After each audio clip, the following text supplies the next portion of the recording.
Here we go. Am I hot enough? That's the question of the day, of course. Welcome to Emotionships, where we talk about the real reason everything happens for a reason. I am your host, Charlie Carroll, along with my cheeky co-host, Mallory Redmond. Technically, it starts with a C, but it doesn't. It needs the I was listening to some podcast yesterday. I was in the car for an extended period of time, just trying to get some ideas, see how other people do it. It was really interesting.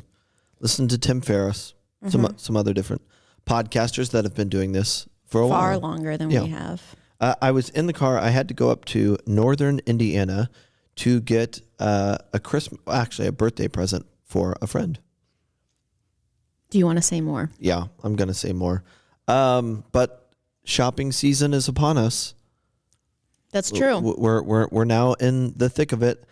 I'm really interested to see this year how much of the shopping experience goes online, even more so now. Oh, with like the Rona. all of it. Are you kidding me? With the Rona running wild. Yeah, I think it's going to be heavily online. Yeah, I like giving gifts to people. That's one of the things that I like doing. I like hunting for creative gifts for people. That's good. What gift that you've given are you proudest of?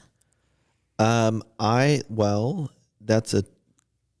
have a couple. Okay, But well, I'll find one. Okay, How's that? that's good. That means you pick one out of the two that you can think of. No, I have many. But one of my more recent favorites was when I found a hidden collection of family photos for a friend of mine. Their family is relatively well known, and so that is helpful. Someone purchased a long time ago out of an auction a hidden collection of family photos, and so I didn't know what kind of photos would be in there because they have a big family. But turns out this like treasure chest, it really was, of photos was of my friend when she was a little girl and her immediate family. It was wild. You found it just on the internet. Yeah, How do you even? Were you searching? I have my sources. Baby photos of your friend? No, I have my sources. I mean, some people would just call it luck, but What did they do when they opened it? they were amazed. We were all amazed. I was amazed when I first opened it, and then they were amazed, and now it's going to go into the family office where they collect these kind of things. That's great. Well done. So I don't know that my friend's going to like her gift for her birthday. The Northern Indiana gift? Yeah, the gift. How could you not like something coming out of Northern Indiana? The crazy thing about it, and this just threw me for a loop, and I don't want to get off on a tangent, but it was up in Amish country. Oh, sure. Shout out to our friend Jess Flora. Oh, yeah. And I just cannot get over all of the people that were up there in buggies and horses, and they feel like they're close. Maybe they feel like they're closer to God because they're in their buggy and horse and they won't drive a car. It's definitely a different That place. exists. How does that exist? Buggies? I mean, how do you process? I don't know. I'm not going to get into it. You know the answer to that. What do you mean? I mean, it was just wild that That's the waters that they're swimming in generationally. yeah, and they're just not coming off of it. No. But it was just wild. Yeah. It looked like a Budweiser commercial for a part of it where some guy had like 15 horses hooked up to a plow and he was plowing his field with like 15 Budweiser horses. Oh. I have a picture. We'll put it, Gelman, can we put it in the notes? Did you slow down and take a creeper photo? I did. I knew that he probably thought I was really weird or using him. Or maybe that happens a lot. I don't know. People who are flying through Northern But Indiana. I just thought to myself, he can't catch me. So I might as well take. That's true. I don't know. Horses could be fast. He's got 15 of them. Not these. Oh. These were like Clydesdale. Clydesdales? Almost. Yeah. Okay. So, but they were nice people. They gave me the wave. I felt like I was in a Jeep every time I went by in the buggy. Okay, just friendly waves? Yeah, just friendly waves. Sure. Just, yeah. That's good. Yes. I actually have the gift here with me today. I think people would be inspired, especially for those of you that are faithful listeners and watchers via YouTube of Emotionships, the podcast. I thought I would bring the gift in since it was a long drive today. Bring the buggy on up here. Bring the horse and buggy in. Bring it in. I don't know if she's, hold on. Are you going to, yep, here we go. This is our friend. Our friend doesn't. Oh, hi, you're nervous. Oh, hi. Now, for those of you that can watch this and see this, she rode in my hand all the way back. Sure. And she's just a little lover. That's because she's -2 pounds. Yes, she's about 10 weeks old. Oh, you like that? Now, she likes biting metal. She was biting my watch on the way home, and I had to stop her. Well, yeah. You're going to be famous. No, she doesn't really have a name yet. Okay. But this is a teacup Maltese going at it. Hi, look. Let's Not just a teacup Maltese. This is a Northern Indiana. Yeah, this is Maltese. this is an Amish Maltese. Yeah. She was raised She's by the sweet. Amish. Are you in the Amish mob by any chance? That is a thing. The Amish mob. Maltese The Maltese dogs Amish. in the Amish mob. Well, I don't know about that being a thing. She looks fake. She looks like a little stuffed animal. Yeah, she's so little and petite, but she's got a lot of fight in her. Okay, so She's a lover and a fighter. that's the best kind. Yep. So you're giving this to your friend for Her birthday. Yep, her and birthday. so are you like what? Poking holes in a box and wrapping it up? What's the plan? I think we're. I mean, she's a perfect like side piece dog that you will should go just in a like bag. pull her out of your pocket. Well, I thought, hey, Okay. I thought it would be better. Hey, you. I thought it would be better if we just put her in a cool bag, like a Louis bag, and gave her to her friend. But give the bag back, please. Oh, okay. You know what I mean. No, I don't really. Oh, hi. Yeah, you just like things. You like being where the action. Do you want to hold her? Yeah. Okay, here she is. Okay, just oh, She's fine. Yeah, she's just a lover. Hi. She'll lick you. And this morning when she woke up, Amy went and got her and put her in our bed, and she loves my ears. Little nibbler. Yeah, she loves, like, she literally kept coming back to find my ears and nibbling on my ears and biting my ears, cartilage up top and my lobes. Sure. And I'm kind of the guy whole that's like, thing. I'll take a little bit of that. Right. And Was it overkill? well, then she just kept going. Yeah. And she like chomped down and got my ear in the back of her jaw and almost pierced it again. Oh. Yeah, so Feisty little we'll one. see. Ladies and gentlemen, tune into the next episode to see. Episode 45. Yes, to see if my friend liked her gift. Our children. So would she say, I do not like this gift? Maybe.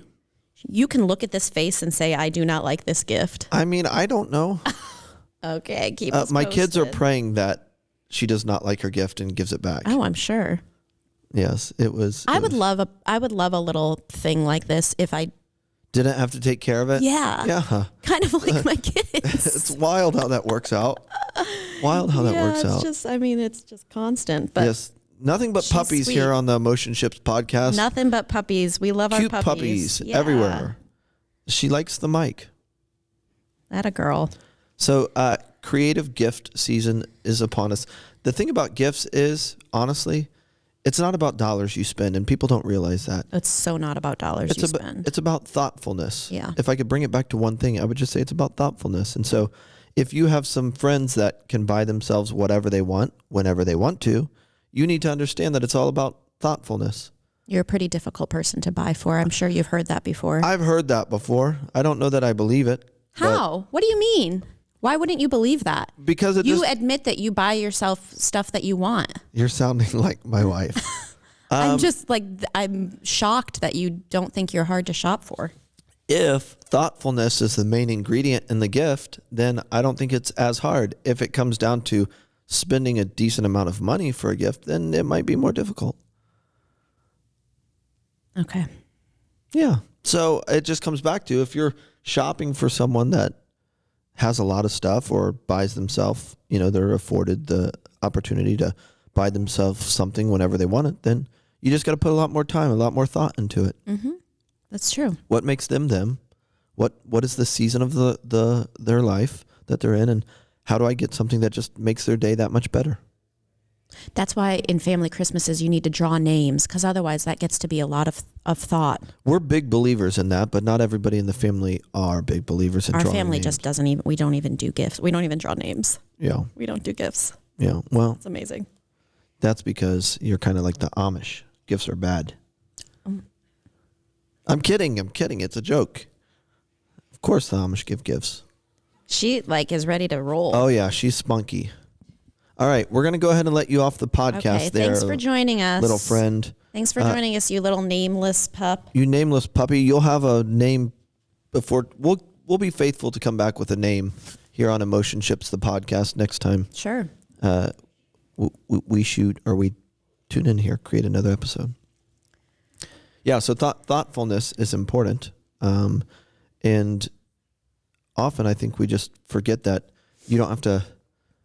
It's funny because there's still a decent amount of people out there that just feel like compelled to spend money and to buy the gift, and thoughtlessness is more present than thoughtfulness. Very true. Well, it's just kind of going through the motions for people. Yeah, I have to get a gift for someone, so what will they accept? Mm-hmm.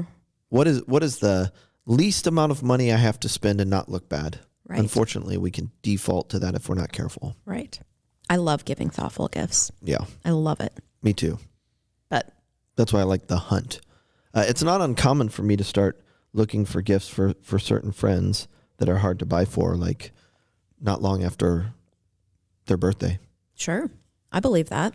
Just so it can come to me. The thing that gets difficult is, do you ever feel like after you got the photos, the baby photos, yep. like that's a lot to live up to. Sure. Do you feel like you just keep raising the bar for yourself, or do you not live under that pressure? People try to put that pressure on me because I don't know, I can put a good track record together every once in a while, but I don't live. I really just try to live into the moment and say, what's the best thing I can do right now? What's in front of me? Good. And I go into my conversations with friends that I am going to buy a birthday gift for. Almost every conversation listening, I've learned over the years to listen to what they like and what they need. Or, oh yeah, I totally do that. Observe what phase of life they're in. And yeah. What's funny is sometimes they forget that they've said that. Like to me, it's like, oh, you've said that that's something that you're interested in. And so I run with it. And to them, it's maybe like not that big of a deal. Not that big of a deal. Yeah. It's learning. All of it is about learning. All of life is learning. I was in, speaking of learning, I was in one of our businesses the other day and was having a conversation with a young professional who's been hustling for, 3 years now within our organizations. And we were just talking about growth and development. And the thought that I had, and I think this is relevant around gift giving season, because you have to give yourself the gift of opportunity, and you have to understand how opportunities arise in life. And if you're not careful, you'll accidentally end up thinking that the path of least resistance leads to the most opportunities, which is the opposite of what's true. First of all, what a transition. The Thank gift you. of opportunity. Thank you. Oh my Do you like goodness. that? Wow. Been around a little bit, ladies and gentlemen. You've been listening to some podcasts. Sure have. No, I hear you. I think that is something that can easily be overlooked. Yeah. So when people are hustling. If you're out there this holiday season and you're hungry for more opportunity in life, or you wish you could afford a nicer gift for yourself or that person you care about, you need to understand that the gift of opportunity is something to be understood, that it just doesn't happen, that the greatest opportunities in life come with the highest amount of risks, right? We talked in our last episode about being an entrepreneur, and it's just about risk. Entrepreneurs by nature are people that take on more risk. The same is true when it comes to growth and personal development, that you have to understand that it's not the path that has the least amount of resistance that leads to opportunity.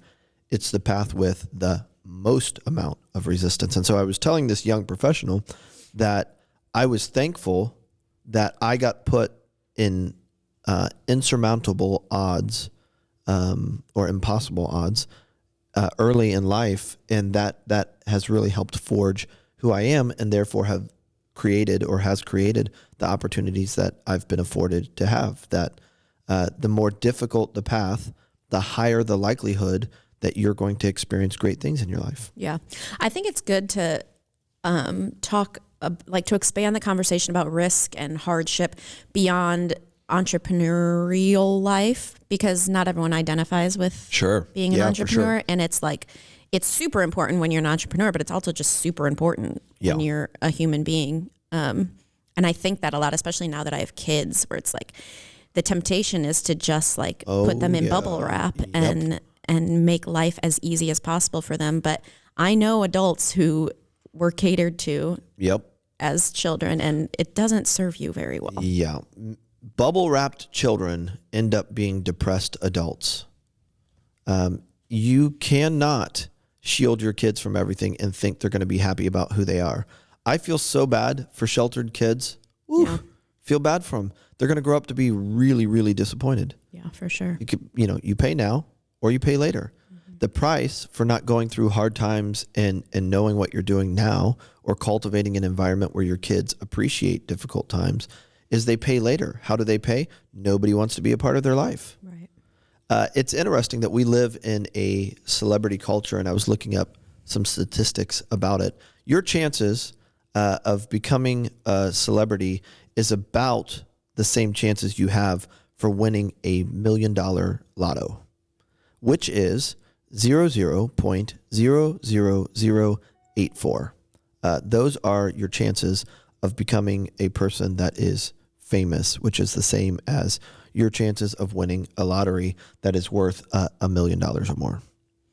Okay, but here's the thing is, I think a lot of famous people would say, like, don't bite. Don't take the bait. Sure. Like, it's not worth it. For sure.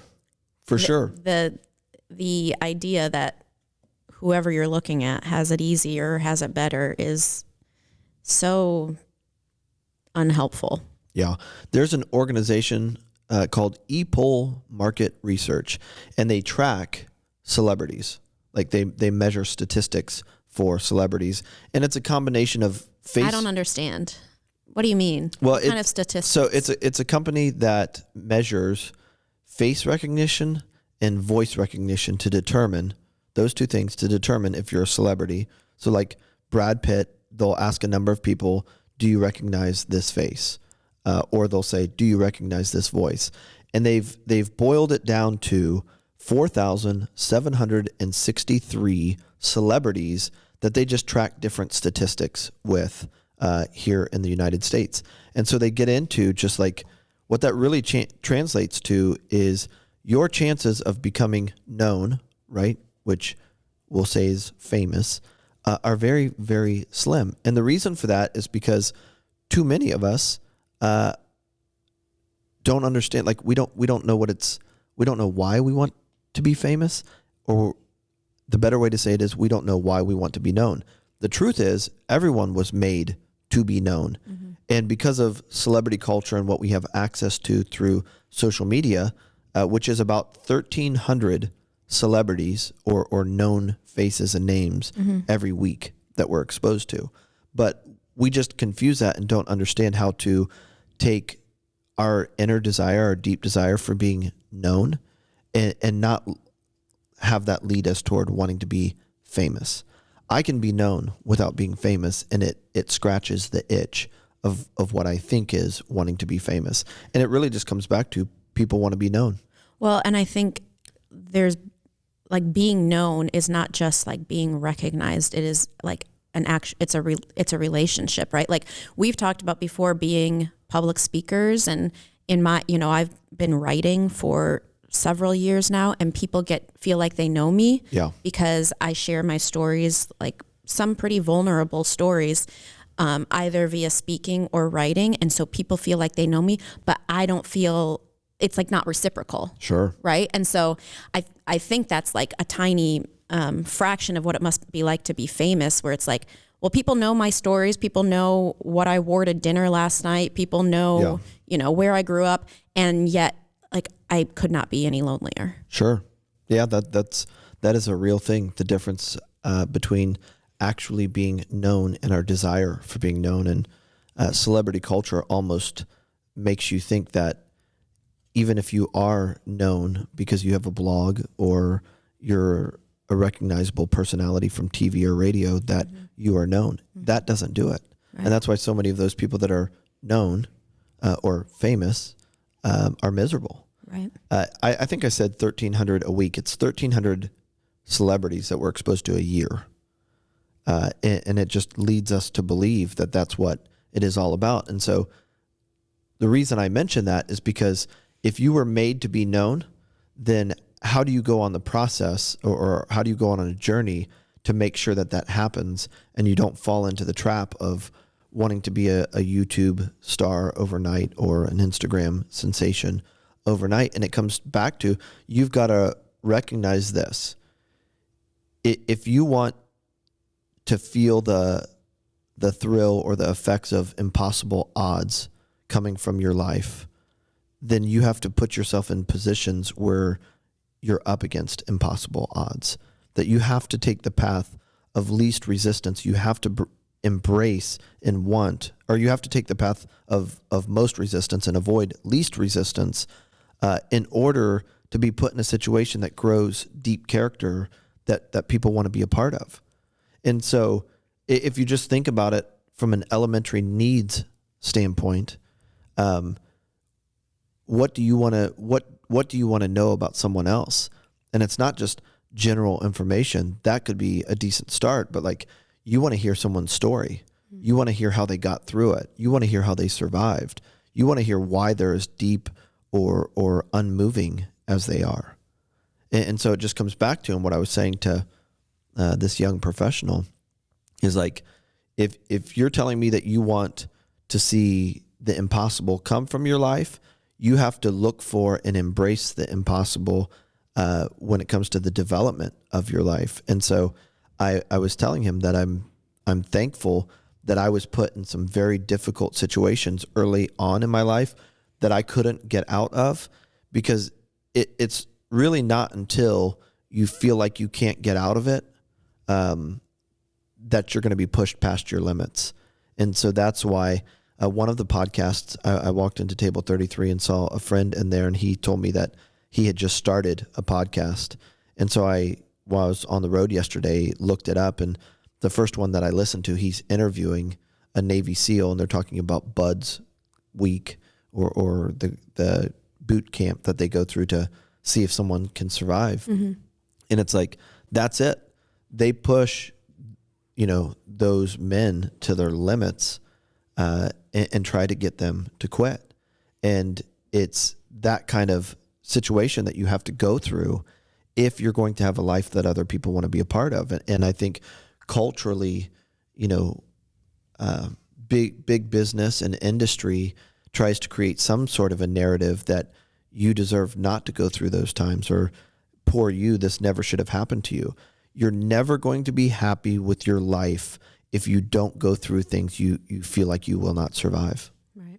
You just won't. And so the specific context of this conversation is, hey, I want this, right?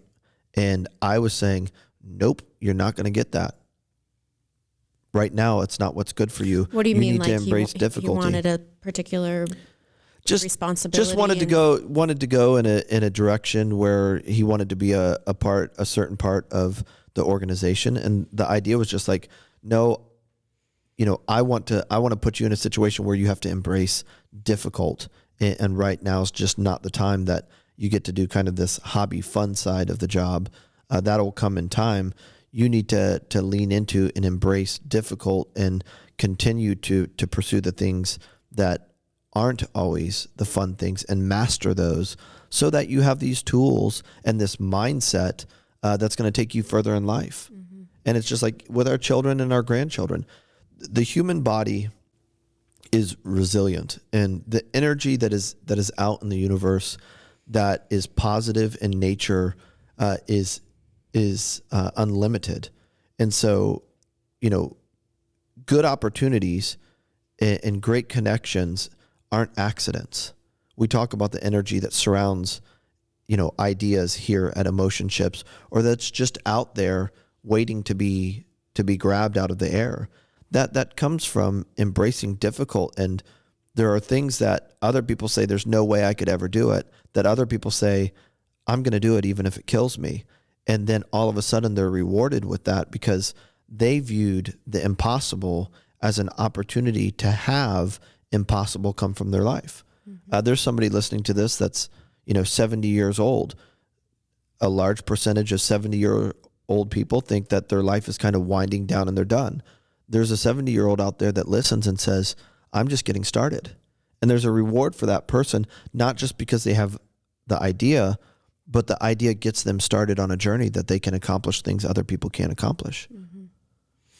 So in your experience, you talk a lot about embracing difficulty, or like the difficult seasons that you've had. Yeah. How do you know, when does it let up, or does it let up? I mean, if we keep saying like the difficulties is what's going to make you, sure. How do you even like pull yourself out of?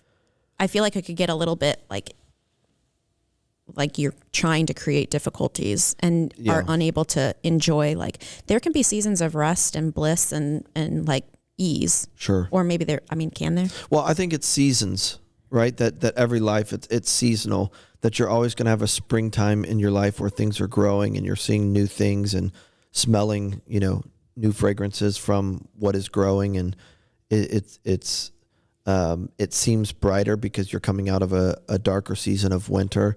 And then you go into the summer days where things start to dry up and are not as fresh as they seem in a spring phase of your life. And then there are fall seasons where things start to die and recycle in the whole process again. And I think it's just something that has to be embraced. And then based on your age and based on your mindset and understanding of how opportunity in life happens, you can steer a little bit of that and embrace the difficulty that is in front of you. One of the podcasts that I was listening to yesterday was just talking about the importance of recognizing those seasons, and you don't fight them, right? But you embrace them and know that there are certain things that you can learn within each one. And so the challenge becomes enjoying springtime when it's springtime. Yeah. Or enjoying summer when it's summer, versus trying to make every season of your life spring or every season of your life, summer. Mm-hmm. And it's difficult, but at the same time, opportunities start to snowball and build when you do your best to respond correctly. And that is, I'm going to take on whatever is in front of me, and I'm going to pay attention to the messaging that comes with the difficulty and confront that, which will allow me to embrace that without taking it personally. And so rarely can we control the adversity that we face. And every part of the climb or every part of the path has a different level of difficulty. And so when I was 20 or 22 starting businesses, there was a level of difficulty there that felt impossible at 22. At 42, I now look back at that and laugh and think, why did I let that bother me? But my troubles at 42 put about the exact same amount of pressure that was on me when I was 22. But the difference is I'm more mature and I'm stronger and I have a different experience level now. So I don't get freaked out about the things that freaked me out when I was 22, now that I'm 42. Sure. And so I don't think the difficulty or the challenges stop. I think we just learn to look at them differently. And this couple of days ago, I was watching a movie about American Indians, and I like a lot of the thought process that American Indians had about this spiritual and just viewing everything as an opportunity. And so every once in a while, like I feel that I need to motivate myself to get back to a mindset like that. So I'll watch a movie that has something to do with like just the American Indians and outside and nature, being alive, etc. And as I was scrolling through, I saw the movie about Free Solo. Have you seen that? About climbing El Capitan? Oh, yes, I have seen that. And it's just like Alex, what's his last name? Honnold, yeah. I mean, it's ridiculous. Yeah. The large majority of people would never, ever believe that anything like that was possible. And the dude put his life on the line many times. We're talking about, if you Google El Capitan, the mountain, I mean, we're talking about putting your fingers without a rope, right? That's what free solo is. I mean, it's not even a ledge. Yeah, it's insane. And it literally, you watch that and you're like, this is impossible. Sure. But because he believed the impossible was possible, he accomplished the impossible, what nobody had ever done before. And now somebody else has already done it or is getting ready to do it, because now what was called impossible became possible because somebody had in their mind that they were willing to die in order to take it on. Yeah. And so I just say to anyone out there, it's not just the young professionals, like, your life is going to be defined by your mentality or your approach to what you think is possible or impossible. And I'm just thankful that sometimes in life we get put in impossible situations, and it's the people's whose story we want to hear and be a part of, the people that got put in a situation they could not get out of. And because they could not get out of it, all they could do was try to live their life, and living their life with the right mentality got them out of it. Yeah. So as a parent or a business owner, boss, how do you maintain, or what is the balance of like being empathetic when people are in difficult situations? Sure. Rather, I feel like it would be really easy to be like, well, employee of mine, you need to just get through this. This is going to be good for you. And that can be kind of like, I don't know, it just can be an easy out for the leader or the parent, just be like, this is good for you. Yeah. Like, nobody really wants to hear that, even if it's true. Well, a couple of things. I think you need to be present if you're the parent or grandparent, or the leader or the coach, right? And I think you need to tell stories that helps them understand that you've been there and you have felt the emotion of feeling like you're never going to get out of this. And once they know that you're empathetic, and as the leader or the parent, you need to do a good job of putting yourself back in those shoes to feel the emotion and remember how devastating or crushing you felt like it was. The way to accomplish the impossible is just stay in it. Don't pull yourself out of it. You don't have to win every day. You just have to stay in it and not pull the ejection cord. I honestly think that one of the primary reasons I have the opportunities that I have today is I learned to stay in it until I could no longer, till I was taken out. I rarely take myself out of a situation. I make the situation take me out of it. I can remember being in college and I was working, I had invented a product, started an indoor training facility, had all of these programs going there, full-time student, full-time coach. And I can remember running into a problem with a program on the computer. And this is back in like the early 2000s. And I can remember saying that I was actually trying to build a website, and I was working with Microsoft Front Page, for those of you out there that have built websites going way back to Dreamweaver and Front Page. And I ran into a problem, and I remember not going to sleep that night, working from 9 p.m. till probably, 6 a.m. before I had to jump in the shower to run to my first class, which was at 6:30 on the other side of town. You had a 6:30 class? Yeah, it was a What was this? It was a leadership class. In college? Yeah. And they started at 6:30 to, I guess, prove That's a point. weird. I don't know. But, I can remember grabbing on to the idea of I'm not going to quit.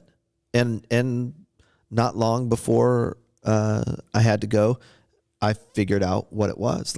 Those are the entrepreneurs that I really like talking to and respect, are those that did not have anyone beside them, and they just had grit and determination and said, I'm not giving up.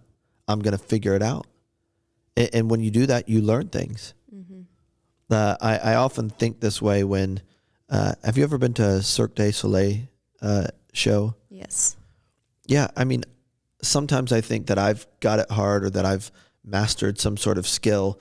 And then I see these 6-year-old Chinese girls juggling all of this stuff while standing on a tightrope. And I'm thinking shoot, there's the talented people right there. I haven't even done anything. Yeah. And it's because of the crazy amount of time they have put in to accomplish a skill and be disciplined. And it's like, the truth of the matter is that as a human being, if you will put the time in and just not give up, it is absolutely insane what you can accomplish. But I wonder how you've talked about you would stay in it until you were taken out of it. Yeah. Like, is that always clear when you're being taken out of it? I remember when I was in college, I was majoring in communication studies, but I wanted to be in the journalism school. Yeah. And so I applied for and my grades were never that great. Applied for the journalism school and I didn't get in. And so I applied again and I didn't get in. And I saved all of the rejection letters. I have them somewhere. And my guidance counselor was like, just major in communication studies. Sure. Like, it's very similar. You'll be fine. You can still do the things that you want to do with that degree. And I was hell-bent on getting into the journalism school. And so I kept applying. And finally I got into the journalism school and I majored in communication studies and journalism. And my guidance counselor, I remember she wrote me a card, which I also saved, and was just like, I can't believe that you hung in there, and just like congratulated me. But I say that to say, eventually I would have, like, unless I wanted to be in college for 10 years, when do you know, okay, like this is actually a thing that I'm like being taken out of? Yeah. I mean, that's a great example, right? Where you just refused to give up. And sometimes you do that. And the primary lesson that you'll learn is that most doors open if you keep knocking, not all doors. And I think it's the grace of God that keeps a door shut if we keep knocking. Mm-hmm. Sometimes if you knock on that door and over a period of time it opens, it's really still an opportunity because you learned that you did not want to do it, or it changed your life and it was a career path. But I think that level of grit and determination is important. There have been many nights throughout my life where I'm up in the middle of the night, painting a floor or just not quitting at something because I know that there are good things in store for those who just keep going. And so I look for a rhythm to things, and I really try to feel the energy behind it, whether it's positive or negative, right? Is this something that I'm supposed to do? Or is this a need that's being driven by something else that is unhealthy? Yeah, I mean, I just think that's such a skill that is important to know. This is a door that will eventually come down if I remain persistent, or because if you keep knocking on a door trying to barrel it down, you could miss out on the opportunity that you're meant to be in. And so I think it really does take like a real sense of, I don't know, intuition, hearing the Lord, whatever you want to call it, energy, reading energy, just to know, like, you're wasting your time knocking on this door. There are other doors to knock down. You've got the skill, right? Because you've done that yourself. And if nothing else, to knock on a bunch of doors and to start learning the ingredients and the rhythms and what it looks like around it, as to when they open and when they don't, that's a skill in and of itself. So how do you grow that skill? Like, what would you do it? You know what I mean? Like, if you want to become more accustomed to acoustic guitars, at the end of the day, you just need to put a lot of time into having your hands on an acoustic guitar. Like, that is where mastery comes from. And so if we're not staying in it, or with the least amount of resistance, we give up, which is pretty common these days. If I don't have success in a short period of time, I'm just going to give up. Well, then you'll never hone that skill of knowing when it's a go and when it's not a go. Hiring process, I feel like I've gotten pretty good at hiring people on the spot because I've hired a ton, in the hundreds over the years of people. And there's certain things that you just look for, and you hone that skill because of how much you've done it, and how you've seen it work out or not work out. But what you're saying, like what you said to your employee, is you really want to work with acoustic guitars, but that might mean that right now you are not going to work with acoustic guitars. Yeah, for sure. For sure. But it's that level of persistence. What does it take to get you to quit is a huge fundamental skill that no matter what you're doing or where you're at, you need. Sure. And I can't tell you how many opportunities have opened for me because I just refused to quit. And again, if you're looking for the kind of life where you accomplish what others would say is impossible, you need to eat impossible for breakfast almost every day.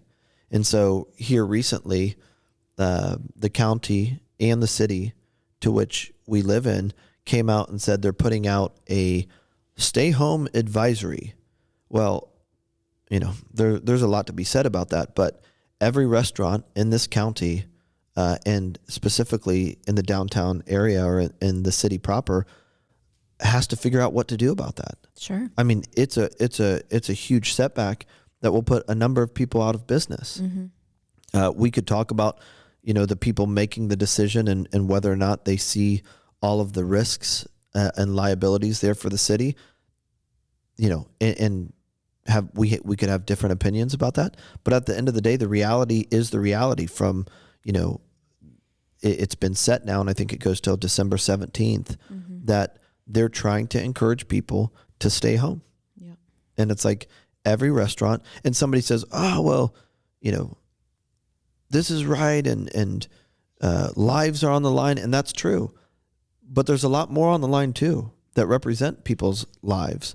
And so even when you don't agree, or maybe you would do it differently if you were in charge, you still have to respond to and embrace the impossible and figure out what you're going to do to survive it, to make the impossible possible. And all I'm saying is to people out there, no matter what phase of life you're in, if you're looking for more opportunity, if you want to wake up, no matter whether it's Monday or Saturday or what day, and be excited about your life, it really comes down to your view of one word, and that is impossible or impossibilities. And the people that end up being thrilled with their life are those that view impossibilities as a way to get to impossibilities. I embrace impossibility so that impossibility comes from my life. And what you end up doing is you end up being a person that is known, and that scratches that itch that most of us interpret as wanting to be famous. No, you don't really want to be famous. You want to be known as a person who made a difference in other people's lives. That's what you want, your life to be known for something that made a difference in others. And you show me what it takes to shut a person down or to get them, heavy and anxious and negative. And I'll show you a direct correlation between how much influence they're going to have in the world. Sure. And so people like Steve Jobs took on the impossible. He got fired from his own company and then was able to come back and run it again. Why? Because he didn't give up. He didn't allow it to become a personal message about what he could or could not do. And so people are listening to this and thinking, okay, well, I'll take on the impossible. And then they run into something that's going to shut them down, and they think they can't get around it. Other people run into the exact same thing and they keep going. I've been running a decent amount lately, and the weather changes, and some people will say, well, I can't work out anymore because the weather has changed. Who told you that? Yeah.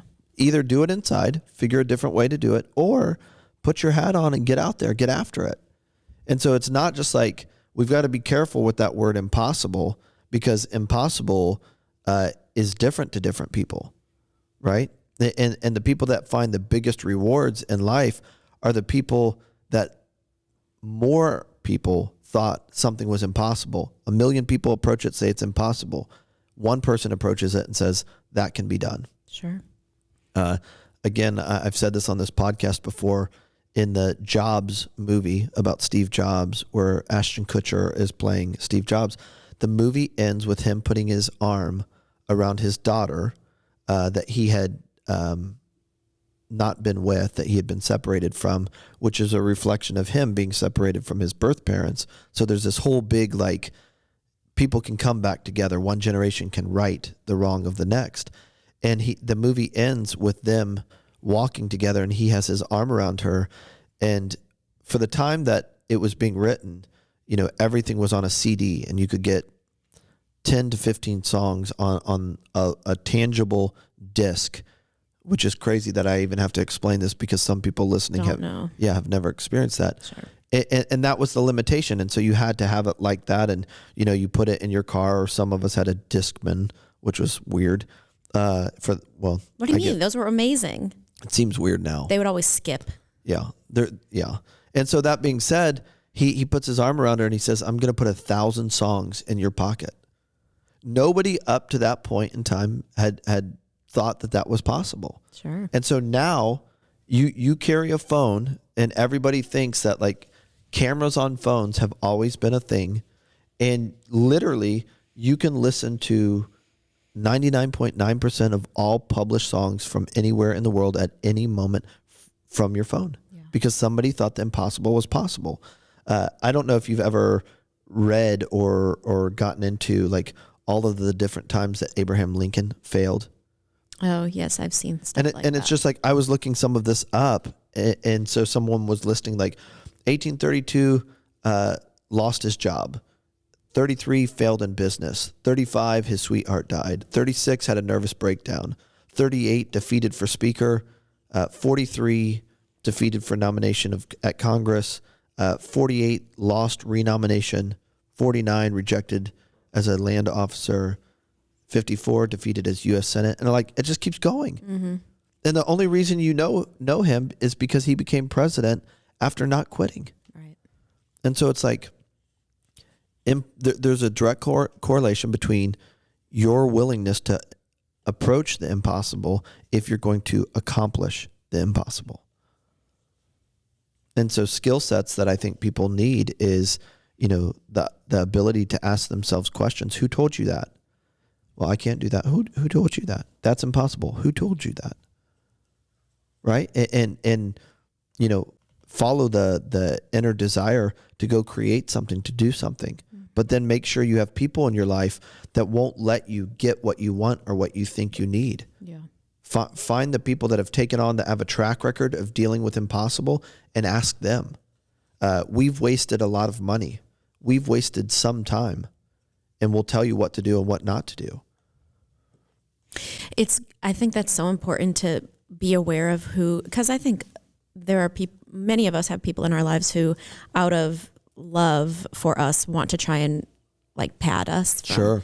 And so it's a lot. Like I have had to like push back on that. Yeah. And say like, I need you to let me go through this. Like sure. Stop trying to save me. Sure. Which doesn't always go over very well. Sure. But I think it's important to like fight for the fight.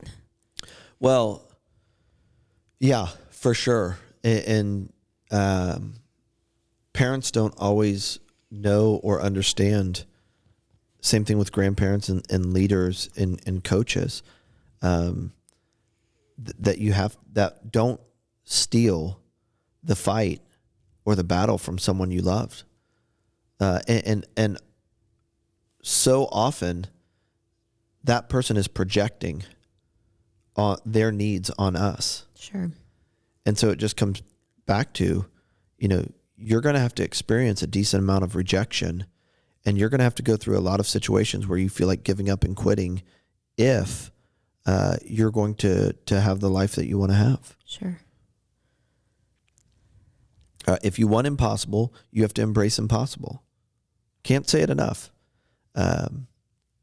If you want to see impossible things produced or come out of your life, you've got to fall in love with impossible. Mm-hmm. And the difference between you and the person, whether it's you that accomplishes it or them, is how you view the word impossible or the situation, impossible situation, differently.